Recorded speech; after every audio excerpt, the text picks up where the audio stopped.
পাথর এবং মানুষ জাহান্নামের ইন্ধন হবে। আমি জাহান্নামের ভয় পাথর, আমি রাস্তার কিনারায় বসে বসে কান্না করি। ও পয়গম্বর, আপনি একটু দোয়া করে দেন যাতে করে আমি জাহান্নাম থেকে মুক্তি পাই। পয়গম্বর মুসা আল্লাহ তাআলার কাছে দোয়া করলেন, কবুল। পাথরকে বলে, রে পাথর যা, আল্লাহ তোরে মাফ করে দিয়েছেন।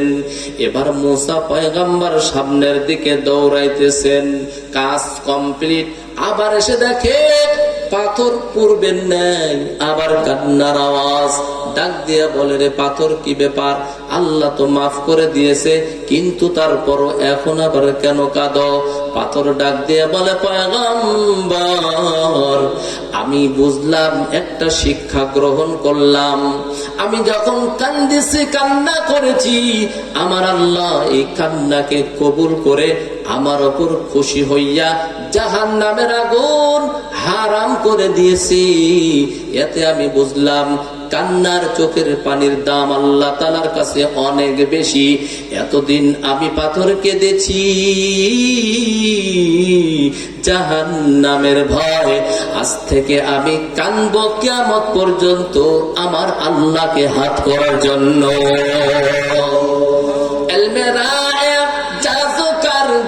বেহিসাব খলকে রাদা দান জবাবে বাসাওয়া হক না দাওয়াত দস্ত খলকে দারে রা নিস্তে ই খসলতে এক দিনদারে রা ফি জান্নাতি ইয়াতাসালুনা আনিল মুজরিমিন। জান্নাত ওয়ালারা জাহান্নামীকে জিজ্ঞাসা করবে, রে ভাই, তোমাদেরকে তো বড় নেতা দেখতাম, প্রধান বক্তার আগেও বক্তৃতা দিতে দেখেছি, কি ব্যাপার? তুমি তো এমপি ছিলে, মন্ত্রী ছিলে, জজ ছিলে, ব্যারিস্টার ছিলে, প্রফেসর ছিলে, হাকিম ছিলে, ওই মহল্লার নেতা, পাওয়ারওয়ালা লোক, তোমার কাছে যাইতে কত সিরিয়াল ধরা লাগতো।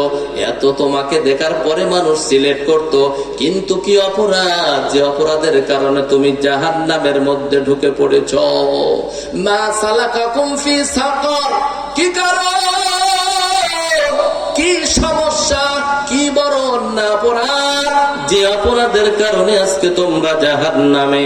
ক্বালু লাম নাকু মিনাল মুসাল্লিন। জাহান্নামওয়ালারা বলবে, এ ভাই জান্নাতওয়ালারা, ক্বালু লাম নাকু মিনাল মুসাল্লিন, জাহান্নামে আসার যত কারণ, এই একটা কারণ, তার মধ্যে হলো আমরা দুনিয়াতে নামাজ না পড়ার কারণে আমরা জাহান্নামে এসেছি। ক্বালু লাম নাকু মিনাল মুসাল্লিন, আমরা নামাজ পড়ি না।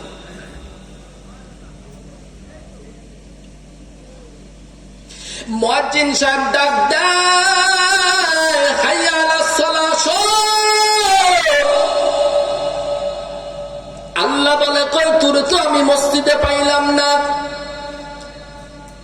ফজরের সময় বলা হয়, হাইয়া আলাস সালাতু খায়রুম মিনান নাওম, উঠো, ঘুম থেকে নামাজ উত্তম। এশার সময় বলা হইল না, সালাতু খায়রুম মিনান নাওম, ঘুম থেকে নামাজ উত্তম। মাগরিবের সময় কিন্তু বলা হয় নাই ঘুম থেকে উত্তম। জোহর এবং আসর সেটা তো দিন, সেটার কথা বাদ দিলাম, কিন্তু মাগরিব এবং এশা তো রাতের অন্তর্ভুক্ত। তাহলে এশা এবং মাগরিবের সময় কেন বলা হইল না ঘুম থেকে নামাজ উত্তম? ফজরের সময় কেন বলা হইল ঘুম থেকে নামাজ উত্তম? কোন ঘুম? সমস্ত দিনের ঘুম বলে না, না, সমস্ত দিনের ঘুম নয়। তাহলে কোন ঘুম? বলে মাগরিবের পরের ঘুম থেকে নামাজ উত্তম। শেষ রাত্রের ঘুম বান্দার শরীরের জন্য বড় ক্ষতিকর। আল্লাহ ডাক দিয়ে বলে, ও বান্দা উঠু, 2-4 রাকাত নামাজ পড়ে নে, শেষ রাত্রে 2-4 রাকাত নামাজ পড়ে নে। আল্লাহ তাআলা নবীকে ডাক দিয়া বলে, ইয়া আইয়ুহাল মুযাম্মিল কুমিল লাইলা ইল্লা কলিলা নিসফাহু আও ইনকুস মিনহু কলিলা। ও পয়গম্বর, রাতের কিছুক্ষণ সময় আপনি দাঁড়াইয়া যান, আল্লাহকে ডাকেন, দাঁড়াইয়া আল্লাহকে ডাকেন। কেন বললেন এই কথা?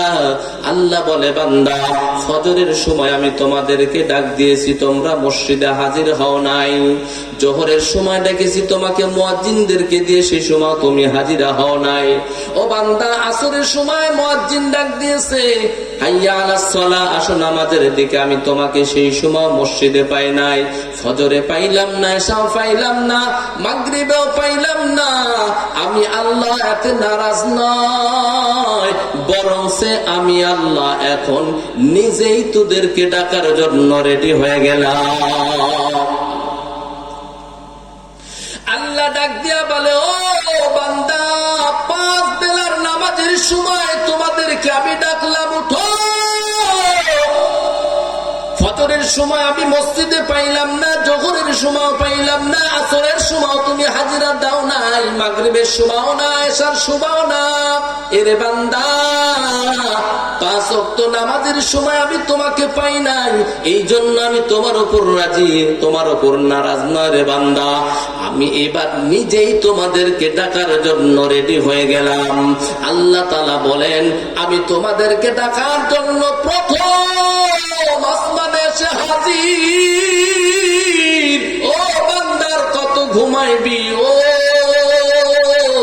ফজরের সময় তোরে পাই নাই, জোহরের সময় পাই নাই, আসরের সময় তোমাকে আমি পাই না রে বান্দা। এরে বান্দা, আমি এখন প্রথম আসমানে এসে তোমাদেরকে ডাকতেছি। আল্লাহ বলেন, ওয়াইদা সালাকা ইবাদি আন্নী ফাইন্নী করিব উজিবু দাওয়াতাদ দাঈ ইযা দাআনি ফালইস্তাজিবু লি ওয়াল ইউমিনু বি লাআল্লাহুম ইয়ারশুদুন।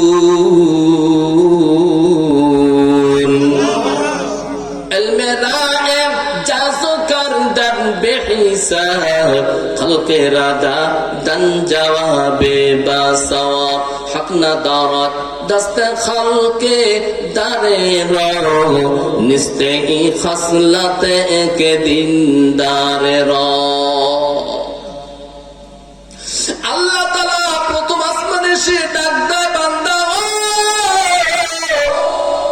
এর বান্দার কত ঘুমাইবি? আমি আল্লাহ এমন একটা সময় তোদেরকে ডাক দিয়েছি রে বান্দা, যে সময় আসমান ঘুমায়, জমিন ঘুমায়, মাছ ঘুমায়, নদীর মাছ ঘুমায়, গর্তের পিপিলিকা ঘুমায়। এরে বান্দা তুই তাকায় দেখ, বন জঙ্গলের পশু পাখি ঘুমায়, নীরব নিস্তব্ধ, কোলাহল মুক্ত, কোনো আওয়াজ নাই। এরে বান্দা, এই সময় তোর জিহ্বাটা লড়াইয়া লড়াইয়া আমি আল্লাহর একবার আল্লাহ বলে ডাক দে। ও বান্দা, শেষ রাত্রি কেউ নাই, নীরব। ওই সময় যদি তোমার মুখটারে লড়াইয়া, ঠোঁটটালে লড়াইয়া আমার যদি বলো, মালিক জীবনে তো আর কম গুনাহ করি নাই রে আল্লাহ, জীবনে তো আর কম দাড়ি কাটি নাই, জীবনে তো আর কম বেপরদায় চলি নাই, আয় আল্লাহ জীবনে তো আর কম মিথ্যা কথা বলি নাই রে আল্লাহ।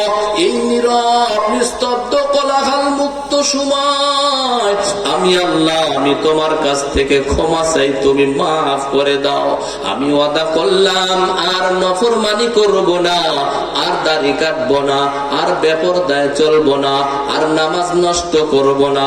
ও বান্দা, আমাকে মাফ করে দাও।